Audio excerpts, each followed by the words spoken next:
Okay, start हो गया। चलें जी। बिस्मिल्लाहिर्रहमानिर्रहीम स्टूडेंट, आज हमारा टॉपिक है पब्लिक लिमिटेड कंपनीज। हमने लास्ट अपनी क्लासेस में प्राइवेट लिमिटेड और पब्लिक लिमिटेड के बारे में थोड़ा बहुत डिस्कस भी किया था और हमने प्राइवेट लिमिटेड कंपनीज के एडवांटेजेस और डिसएडवांटेजेस भी डिस्कस किए थे और उसके करेक्टरिस्टिक्स भी किए थे। आज हम यहीं से लेक्चर अपना आगे लेके जाएंगे कि पब्लिक और प्राइवेट लिमिटेड कंपनीज में क्या डिफरेंस रेट है। मैं एक दफ़ा दोबारा आप लोगों को रिवाइज करा देती हूँ ताकि आप लोगों को याद हो जाए कि what is the difference between public and private company, जो हमने लास्ट अपनी क्लास में डिस्कस किया था। हमने ये डिस्कस किया था कि अगर हम पब्लिक और प्राइवेट लिमिटेड कंपनीज के मेंबर्स की बात करें तो हम ये देखते हैं कि जो पब्लिक लिमिटेड कंपनी है, जो इस वक्त आपको स्क्रीन पे पब्लिक लिमिटेड के करेक्टरिस्टिक्स नज़र आ रहे हैं, जो ये कंपनी है इसमें मेंबर्स जो हैं वो टोटल 7 मेंबर्स हैं, ठीक है। और ये जो मेंबर्स की जो ये 7 की स्ट्रेंथ है, ये स्ट्रेंथ कितनी मैक्सिमम, मिनिमम 7 है और मैक्सिमम हमारे पास अनलिमिटेड है, ठीक है। ये हमने लास्ट क्लास में डिस्कस किया था। मैं इस लेक्चर को दोबारा आपके सामने रिपीट करी ताकि आपको याद हो जाए एज अ कंपैरिजन या एज अ डिफरेंस बिटवीन। अगर हम देखें प्राइवेट से, तो प्राइवेट में मैंने आपको यही स्ट्रेंथ या यही मेंबर्स की जो स्ट्रेंथ बताई थी, वो मैंने आपको बताई थी कि प्राइवेट में there would be a minimum 2 members और मैक्सिमम पे अगर हम चले जाएं तो वो एक लिमिटेड उन्होंने बताया हुआ है 200 मेंबर्स का। तो ये प्राइवेट लिमिटेड कंपनी का है। लेकिन अगर हम पब्लिक लिमिटेड कंपनी की बात करें तो इसमें मेंबर्स की जो स्ट्रेंथ है वो 7 है मिनिमम और मैक्सिमम अनलिमिटेड है। इसी तरीके से जो एक नेक्स्ट इसका एक पॉइंट था कि limitation in the public for a share capital, जैसे मैंने आपको बताया था कि इसमें कैपिटल कैसे आप शेयर करते हैं। पब्लिक में जो है वो प्रेफरेबली आप अपने पार्टिसिपेंट से हेल्प लेते हो, ठीक है।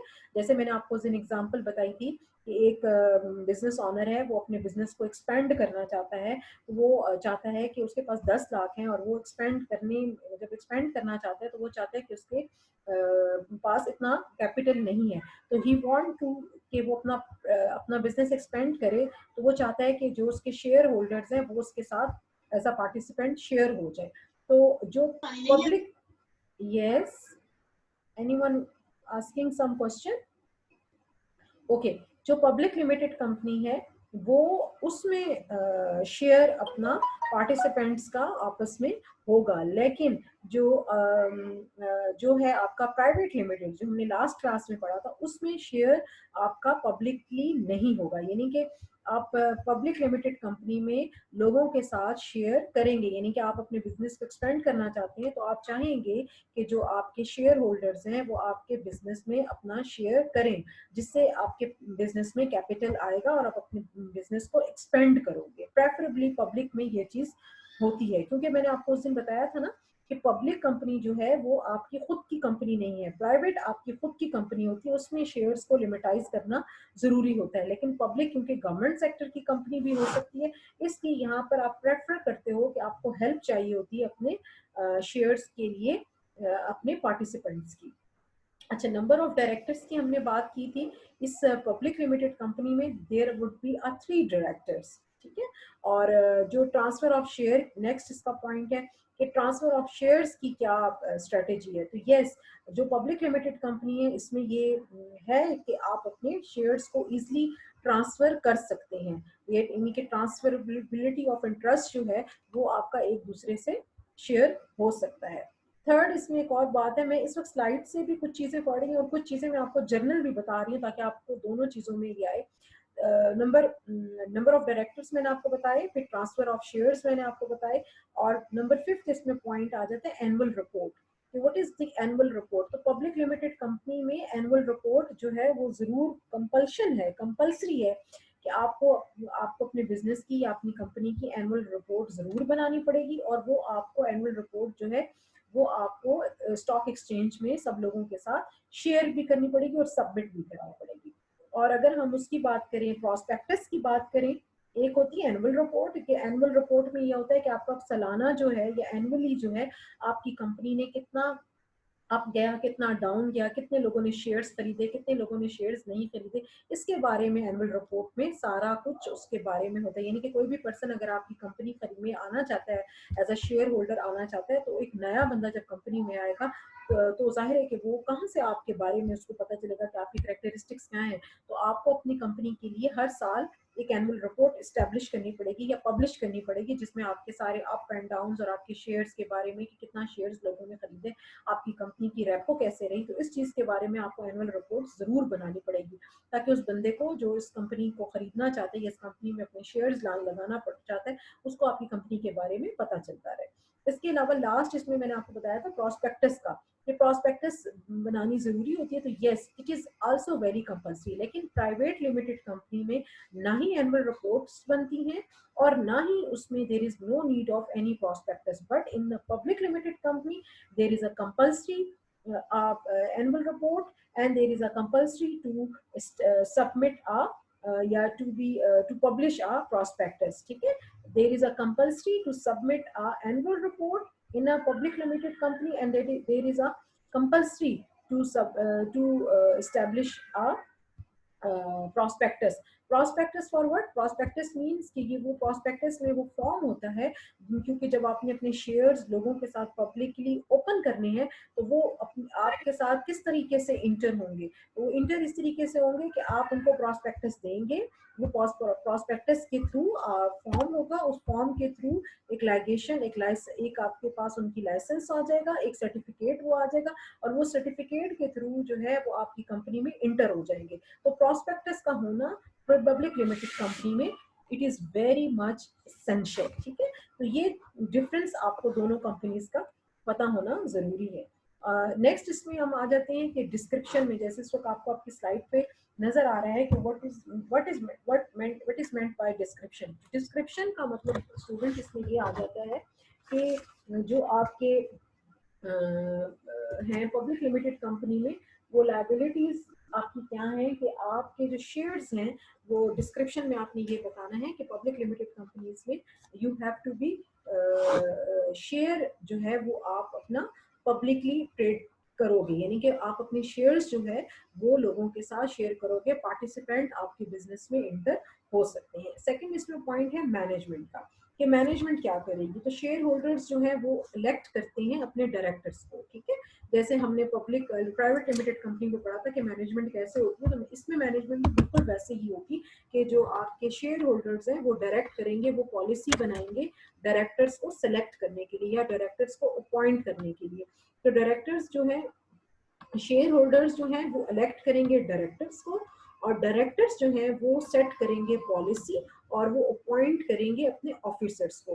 How many directors are there in public limited company? They are 3, ठीक है। मैं रिपीट कर रही हूँ ये सर्कल कि मैनेजमेंट कैसे होती है पब्लिक लिमिटेड कंपनी में। मैनेजमेंट ऐसे होती है कि जो शेयर होल्डर्स होते हैं आपकी कंपनी के, वो इलेक्ट करते हैं अपने डायरेक्टर्स को। एक इलेक्शन होता है, अपने डायरेक्टर्स, उन्हीं शेयर होल्डर्स में से ही डायरेक्टर निकलते हैं, ठीक है। तो वो जो डायरेक्टर्स होते हैं वो शेयर होल्डर्स उन डायरेक्टर्स को इलेक्ट करते हैं, और उसके बाद जो वो डायरेक्टर्स होते हैं वो पॉलिसी मेकिंग करते हैं, और वो डायरेक्टर्स ही अपॉइंट करते हैं सारे अपने ऑफिसर्स को। Okay, then come to liability. कि लायबिलिटी का क्या मतलब है? लायबिलिटी का मतलब ये है कि जैसे मैंने आपको बताया कि shares are going to be transfer, तो yes, in public limited company there should be a transferability of जो आपकी है लायबिलिटीज, वो शेयर ट्रांसफर होंगे। लेकिन जो लायबिलिटी है, यानी कि जो बिल्स पे करने हैं या जो आपने किसी लोगों को कोई पेमेंट करनी है, वो सिर्फ और सिर्फ कंपनी के जो ऑनर्स हैं वो ही वो लायबिलिटी को पे करेंगे, ठीक है। जो कंपनीज के ऑनर्स हैं या कंपनी के जो कॉरपोरेशन है, वो ही ऑनर या कॉरपोरेशन वाले लोग ही अपनी लायबिलिटीज पे करेंगे। लेकिन शेयर होल्डर्स ट्रांसफर तो कर सकते हैं अपने शेयर एक से दूसरे को, लेकिन लायबिलिटी कोई भी चीज पे नहीं करेंगे।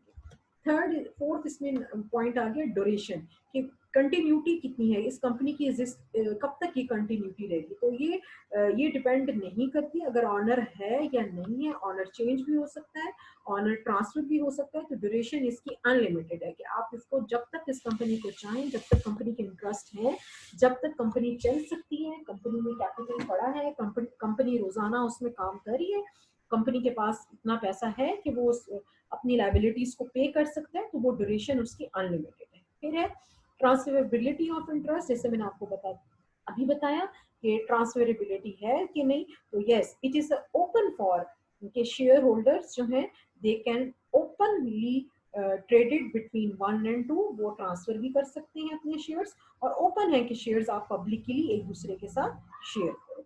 फिर इसमें आ जाता है टैक्सेशन की पॉलिसी क्या है। तो टैक्सेशन इसमें डबल टैक्सेशन है, ठीक है।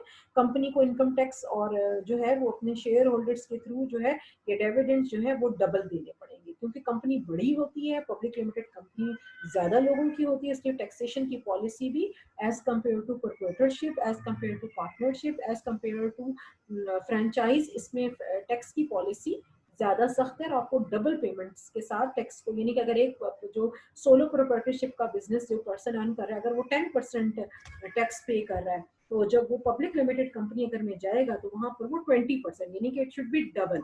Okay. Fees, license report, yes, fees भी बड़ी ज्यादा होगी पब्लिक लिमिटेड कंपनी को लॉन्च करने के लिए, लाइसेंस रिपोर्ट्स भी आपको बनानी पड़ेगी और लाइसेंस के लिए भी आपको पेमेंट करनी पड़ेगी। लास्ट इसमें पॉसिबल सोर्स ऑफ फाइनेंस, जैसे मैंने आपको बताया इसमें भी यही बात है, हमने पहले भी डिस्कस किया था कि what are the sources for finance, आपकी कंपनी को फाइनेंस कहाँ से मिलेगा।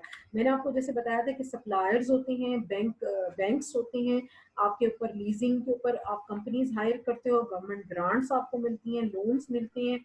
अच्छा, पब्लिक शेयर आपने अपना स्टॉक एक्सचेंज के थ्रू, स्टॉक एक्सचेंज में आप आए, स्टॉक एक्सचेंज में आपने अपने शेयर्स को पब्लिक किया, कोई भी पर्सन स्टॉक एक्सचेंज के थ्रू आपकी कंपनी को खरीद सकता है, आपकी कंपनी में शेयर खरीद सकता है, तो ये भी सोर्स ऑफ फाइनेंस है, ठीक है। तो these are the sources of finance. आप सबको मेरी बात क्लियर हो रही है बच्चों?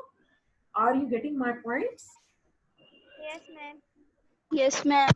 Any question Yes, regarding to ma'am. This slide? No No, ma'am. Question regarding to this slide? No? Okay, come to advantages and disadvantages, ठीक है। पब्लिक लिमिटेड कंपनीज के एडवांटेजेस और डिसएडवांटेजेस क्या हैं? स्टूडेंट ये बहुत इंपॉर्टेंट चैप्टर है, जब से हमने ये शुरू किया हुआ है, इसलिए इस चैप्टर को बहुत गो थ्रू हो, क्योंकि इसमें से बहुत सारे क्वेश्चंस बन सकते हैं अगर हम एग्जाम्स की बात करें। तो इसके ऊपर आप कंसंट्रेट अपनी पूरी रखें और अपनी प्रिपरेशन पूरी रखें।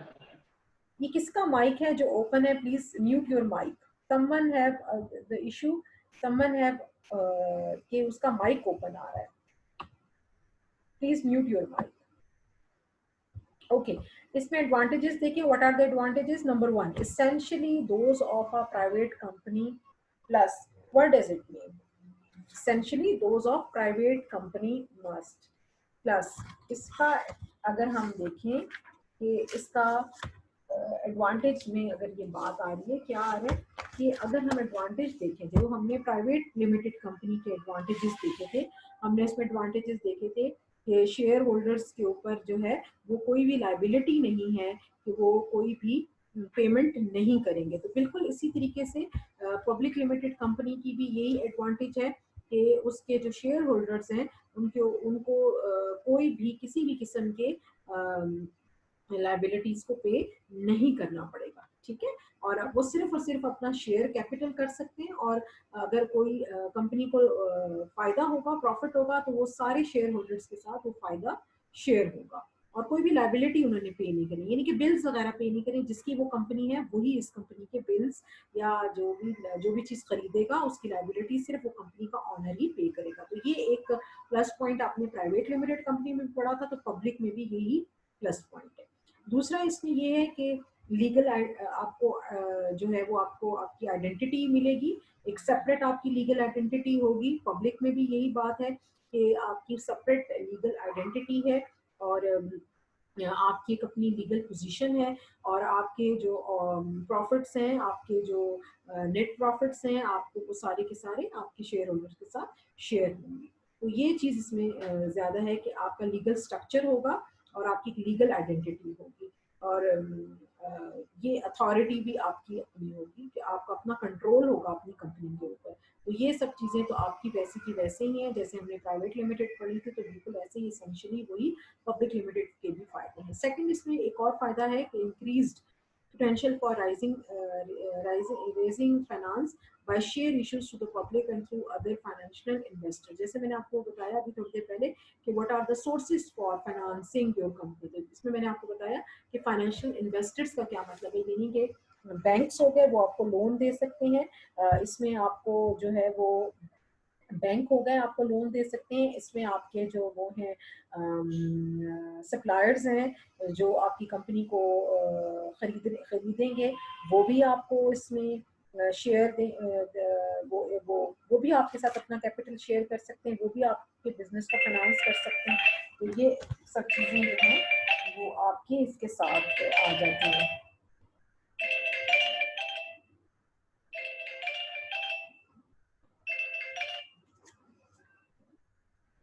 तो ये भी इसके साथ आ जाते हैं। एक्सक्यूज मी बच्चों, मेरी क्लास है कि आपने कौन से what are the sources for financial investors के, वो कौन से सोर्स हैं जिनसे आपकी जो है कंपनी में फाइनेंस आएगा या कंपनी में कैपिटल आएगा, वो कौन से सोर्स हैं। जैसे मैंने आपको बताया कि बैंक्स हैं आपके जो हैं वो शेयर होने के लिए, बाकी बहुत सारे लोग हैं जो आपके साथ शेयर कर सकते हैं, जैसे बैंक हैं, आपके इंश्योरेंस कंपनीज हैं, आपके सप्लायर्स हैं, आपके शेयर होल्डर्स हैं, वो आपके साथ शेयर कर सकते हैं अपना कैपिटल। एक और चीज इसमें मैं आपको बताऊं कि डिसएडवांटेजेस क्या क्या हैं। डिसएडवांटेजेस में सबसे बड़ा जो डिसएडवांटेज है वो ये है कि it is the most expensive setup. सबसे बड़ी बात ये है कि इसमें आपको बहुत ज़्यादा कैपिटल चाहिए, इसमें आपको बहुत ज़्यादा सरमाया चाहिए। इस तरह की कंपनी को रन करने के लिए बहुत ज़्यादा आपको डिविडेंड चाहिए, आपके पास बहुत सारी इनकम होनी चाहिए। देन यू कैन ये सेटअप जो है ये आप रन कर सकते हो, ये सेटअप जो है आप स्टार्ट कर सकते हो। तो इस सेटअप के लिए it is very much necessary, क्योंकि इस सेटअप के लिए आपको कॉस्ट बहुत देनी पड़ती है, आपको बहुत सारी चीज़ों को कंसीडर करना पड़ता है। तो इसके लिए ये बहुत ज़रूरी है इस सेटअप के लिए कि ये मोस्ट एक्सपेंसिव सेटअप है और आपको सारी चीज़ों के ऊपर अपने आप को देखने के बाद ये सेटअप आप इसको वो जारी रख सकते हैं। ठीक है, क्योंकि सबसे पहला पॉइंट जैसे मैंने आपको बताया ना कि पब्लिक लिमिटेड कंपनी में जो नंबर ऑफ वो हैं आपके पार्टिसिपेंट है वो अनलिमिटेड है। ठीक है ना, 7 तो मिनिमम है और मैक्सिमम अनलिमिटेड है। तो दिस इज द रीजन कि ये मोस्ट सेटअप है कि कोई भी पर्सन में आ सकता है। तो जाहिर है कि आपके पास इतने शेयर्स होने चाहिए कि आप उनके साथ सब कुछ शेयर करें। If shares are traded publicly more open to hostile take over bids. इसका क्या मतलब है? इसका मतलब है जैसे मैंने आपको बताया कि आप किसी के साथ भी शेयर्स ओपन है, कोई भी पर्सन आपके जो है वो आप शेयर्स खरीद सकता है। तो आपने उन सब लोगों को फिर उनके साथ हॉस्पिटैलिटी आपने दिखानी, हर एक को आपने उसके साथ ज़रूर चलाना है। ये नहीं कि जिन्होंने खरीदे शुरू में सिर्फ आप उन्हीं को शेयर्स उनके साथ ही क्रेडिट करेंगे, नहीं, आपने फिर हर एक पर्सन के साथ जो है वो करेंगे। तो ये मुश्किल हो जाती है, बाज़ औक़ात आपकी कंपनी को इतना ज़्यादा फ़ायदा नहीं हुआ होता, लेकिन फिर भी आपको अपने लोगों के साथ जो ग्रुप ऑफ पार्टिसिपेंट है उनके साथ हर चीज़ शेयर करनी पड़ेगी, थोड़ी करनी पड़ेगी, अपने आप को डुबो कर करना पड़ेगा, लेकिन करना पड़ेगा। रूल्स बहुत टाइट हैं, लेवल ऑफ रेगुलेशंस बहुत ज़्यादा हैं, रूल्स पॉलिसी बहुत ज़्यादा है। तो इसलिए ये रूल्स बहुत ज़्यादा सख्त हैं जो पब्लिक लिमिटेड कंपनी को फॉलो करने पड़ते हैं। तो बहुत रिस्ट्रिक्शंस के साथ ये कंपनी जो है वो लॉन्च होती है। फिर इसमें लास्ट ये है कि public ownership by minority shareholders does not provide them as owner with an real control of the business. कि real control of the business जो है वो सिर्फ और सिर्फ उन्हीं के पास है जो कि मेजॉरिटी जिनके पास शेयर्स हैं। ठीक है, मिनॉरिटी जिनके पास शेयर्स हैं, यानी कि जिनके पास 5% या 10% या 15% के शेयर होल्डर्स है, वो मिनॉरिटी है। जिनके पास 50% के शेयर होल्डर्स हैं, 30% वो मेजॉरिटी है। जो मेजॉरिटी शेयर होल्डर्स होंगे वही ऑनर की जो रिस्पॉन्सिबिलिटी है या ऑनर का जो कंट्रोल ऑफ बिजनेस है सिर्फ उन्हीं के पास होगा। लेकिन मिनॉरिटी जो ग्रुप होगा शेयर होल्डर्स का, उनके पास रियल कंट्रोल ऑफ बिजनेस नहीं होगा। ठीक है स्टूडेंट्स, समझ आ गई आपको मेरी आज की सारी इसकी? Yes, ma'am. Is it clear?